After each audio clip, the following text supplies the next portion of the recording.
I am talking about the benefits of having a celebrant today. So you can send some hearts and loves and be like, yes, definitely. Because I've had a few more inquiries. I've had a flurry of inquiries, and people kind of going, so why would we? And I was like, why wouldn't you?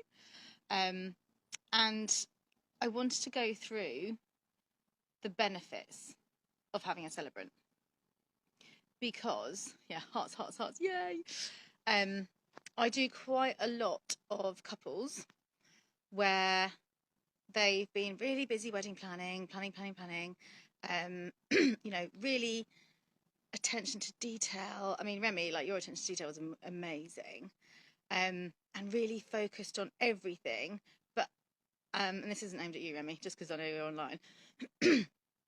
But a kind of not facing the fear of the actual ceremony, because if you're slightly stage shy or slightly a nervous person or suffer from anxiety, the thought of actually walking down the aisle and everyone turning around to look at you and watching literally your every step fills a lot of people with dread. Put one in the box if that's true. Um, and so they just don't face the fear. And then the wedding ceremony gets closer and closer and closer. And then they kind of think, oh, God, well, what actually happens in the ceremony? And you won't know. You won't know who's going to marry you. You won't know how long it takes you to walk up the aisle. You won't know what to do when you get there.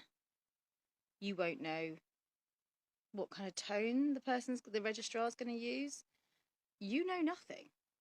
You might have spent 3 years investing emotionally, financially, energetically, strategically. You might go, I've got spreadsheets, I've got a budget, all that investment, and then you just have to relinquish total control to an utter stranger.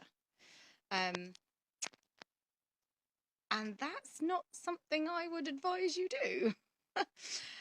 Especially if you suffer from anxiety, or especially if you like to have a vision, or you've got a strong sense of style, or actually you really want to say your own words. You want to write what you want to sign up to. It's not for me or a registrar, even though that's what they do, to kind of go pick A, B, or C. Which vows do you want to say? When actually you're like, well, hang on, I want to sign up to something that I've written. I want to hear what you want to say to me as your husband to be or your wife to be. So with a celebrant, you get all of that. And with me, you get all of that and more. So I can help you with vow writing if you feel you need it. Most of the time, you don't need it. You just need someone to be your cheerleader, to guide you, to give you the springboard. And having that bespoke, tailor-made, totally designed for you script that I'll do, I tend to say to my couples, don't even try and write the vows until you've got the script. And then you get the script and you're like, oh, okay, right, I'm in the zone. I'm in the wedding zone. I get it. I've got a really strong kind of pastoral, as in pastor, I guess, as in vicar, but sort of handhold, like need to serve. I really want to serve and help you and support you. And I feel that as a registrar, that's really missing, which is why I didn't want to be a registrar. Also, because I'm really creative and I didn't want someone to go, oh, here's your script and here's your couple and you've got 3 this day and you're going to this venue. I was like, I want to choose my couples. I want to choose my venues. I want to choose what I want to say. Because I've got a sense, I have a sense of style in who I am. What's it, like birds of a feather find each other, the good vibrations find each other. If I'm not your type of person, that's fine. There will be a celebrant out there for you that's bang on. But you don't get the choice of registrar. So I tend to sort of say to my couples, wait till the script arrives, and then that will it will completely inspire you to write your vows. If you feel you need that springboard. Most of the time, you just need a bit of a cheerleader in your corner to be like, they will be fine, as long as you dig deep, you think, you clear your head, and you just give it a shot. And once you give it a shot, it takes the fear out of it, and the power is relinquished. So supportive and number one cheerleader. Yeah. Thank you. Started off as a supplier and now my friend. Oh, thanks, darling. Yeah, I said to your mum, I was like, I hope she stays in touch. And that's that bond. Hopefully, I know, Remy, if you don't mind me saying, you had that slight anxious feel, and I've got a bride coming up that really suffers from anxiety, and another bride that's like, I'm locking myself away to the wedding. I like no to life until the wedding because she's so worried about it. And having a celebrant that you know you're going to walk up to, like, I'm walking up to my husband to be and Helen. I know how many steps I'm doing. I've listened to the cue. We've had a rehearsal or we've talked it out over Zoom, depending where in the journey we are. And my dad's come along, if it's your dad or your son or whoever it is that's walking up your aisle, or just yourself. It really, really, really takes the power out of fear. It truly, honestly takes the power out of fear. I had a bride a couple of years ago who felt sick at the thought of everyone turning around when I said, please stand for the bride, and everyone turning around and doing that, to the point where she was almost vomiting. And we just kept practicing. I was like, right, walk up to me. And then when you get to that chair, I'm going to tell him to turn around. So you know if you're feeling sick, you get to that chair and he's going to turn around and just beam at you. And we just kept doing it. And then on the day, we got about a third of the way through the ceremony and she leaned over, she's like, Helen. And I was like, yeah. And she said, I'm really enjoying myself. And oh, my heart sang. You should be enjoying yourself. You absolutely should be enjoying yourself at your own wedding ceremony. I mean, if you're not going to enjoy yourself at the wedding ceremony, when are you going to enjoy yourself? So that was just music to my soul as well as to my ears. So having a celebrant will give you all those things. It will also, will also help you choose readings if you want to have a reading, if you choose to have a reading. It will just, having a conversation with me will open up so many doors that you didn't even know were possible for you. You're like, oh, can we read our own vows? Or can you do like call and response? We don't actually have to do it. Yep, of course you can. I did, well, my point about the pastoral thing, I really felt that as registrars, they were missing that. Oh, hi, Jason. I thought as registrars, they sort of, you missed that kind of guidance because they just wanted to know you were legal and you were not being coerced. Because that's their job. That's what they have to do, to check that you're okay to get married. I check that you enjoy getting married. But I had a bit of a shocker. It's happened a couple of times. You think, oh, maybe it's just bad luck.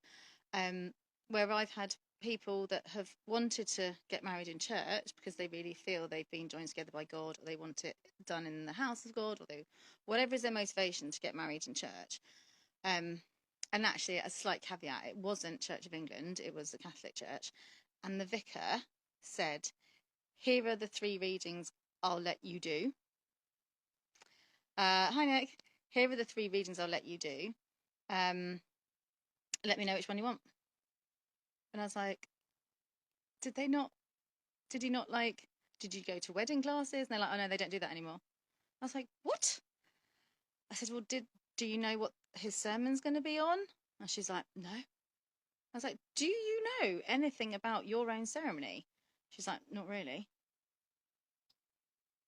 Huh, fair enough if it's a registrar. But even with a registrar, you have to submit your music and, you know, they send you some inspirational lists and stuff. This vicar sent her 3 and said pick them, sent her 2 vows and said pick them, and has basically said, oh, you won't need a rehearsal, just do what I tell you to do at the time I tell you to do it. So they're not even getting that. Anyway, so it's not necessarily, you know, why would you get a celebrant? It's why wouldn't you get a celebrant? Because all of that, the heart of the day, the reason you're having this day is because you are standing up in front of your family and friends, or your nearest and dearest, to say, world, bear witness. Ta-da! I'm in love. I'm looking forward to it. Please share in my joy. Please, cheer for the hope that's going to come before us, and join us in celebrating. That's why you're having a wedding. If you don't pay attention to your ceremony, it's just a party. Everyone loves a party, but why not embrace the opportunity that you've given yourself by engaging a celebrant, or letting yourself look at that option? Because it honestly, honestly, honestly opens so many doors that you didn't even know were possible. And if you look on my IGTV, there's lots of other little videos, one of which, the answer is usually yes. So go check it out. Thank you so much for joining. Hopefully, I know I will help. So get in touch, send me a DM. Lovely to see you here. Hi to those that you're all still on. Lovely to see you. And this evening, I am off to meet a wedding couple that I only met earlier today. And I'm doing their wedding in 27 days. But I've only met them in the flesh for the first time today, and they're like, please, please come out with us without your like wedding hat on, but just as a person, because we want to take you for a drink and we want to get to know you. And I'm like, yeah, because that's important. Because that bride does actually suffer with anxiety, and she's like, I think you're smashing. I think you're great. I just want to hang out with you a bit before the wedding. And I was like, no problem. So I'm off to meet them for a drink. But I've eaten really. I've just eaten 2 massive fish finger sandwiches. What a stupid idea to do before going out. Anyway, there we go. Lots of love. Bye.